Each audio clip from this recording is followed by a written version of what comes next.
cerah, semua tak tertuju, di lapangan semangat tak terhitung. Ya, secara menyakitkan, Indonesia harus tumbang dari Arab Saudi setelah dihajar habis-habisan di round 4 kualifikasi Piala Dunia 2026 ini.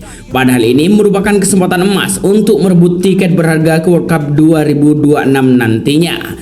Namun ternyata di balik kekalahan itu, ternyata ada biang kerok, penyebab, serta alasan mengapa Indonesia bisa tumbang pada pertandingan itu. Siapakah biang kerok, penyebab, serta alasan mengapa Indonesia bisa tumbang? Mari kita bahas.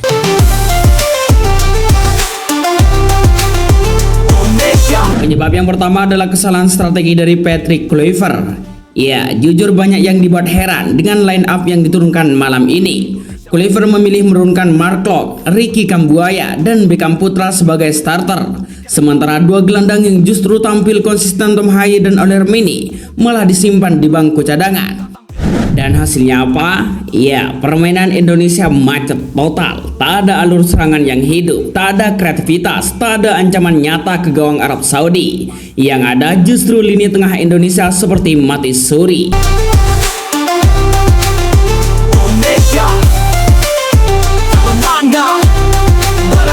Dingin, kami satu tak bisa dibentuk. Penyebab yang kedua adalah matinya lini tengah Indonesia. Ya, biasanya lini tengah jadi pusat pergerakan permainan, tapi kali ini Klok dan Kambuaya seperti benar-benar kehilangan arah. Mereka sering kehilangan bola, salah umpan, dan tak mampu menahan arus serangan dari gelandang Arab Saudi yang bermain agresif dan disiplin. Transisi Indonesia pun hancur, bola lebih sering kembali ke belakang daripada maju ke depan.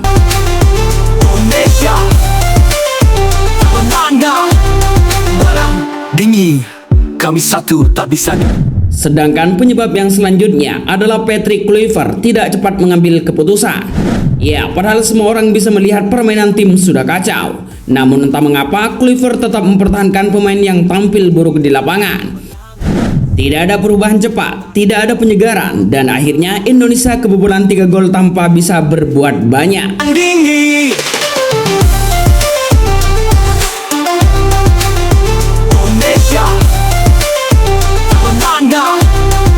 Ya, dengan keputusan yang lambat, strategi yang salah, dan lini tengah yang mati membuat Indonesia benar-benar kehilangan identitas permainannya. Kekalahan ini bukan hanya soal skor, tapi soal bagaimana tim ini tampil tanpa arah, tanpa reaksi, dan tanpa solusi.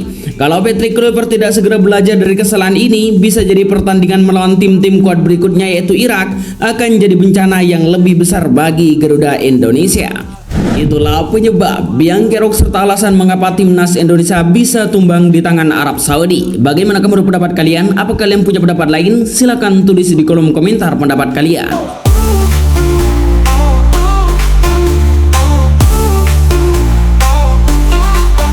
Indonesia menang, dengan penuh gaya. 1-0 buat balik kecewa awal Romeni. Pahlawan sejati, kemenangan ini buat sejarah abadi.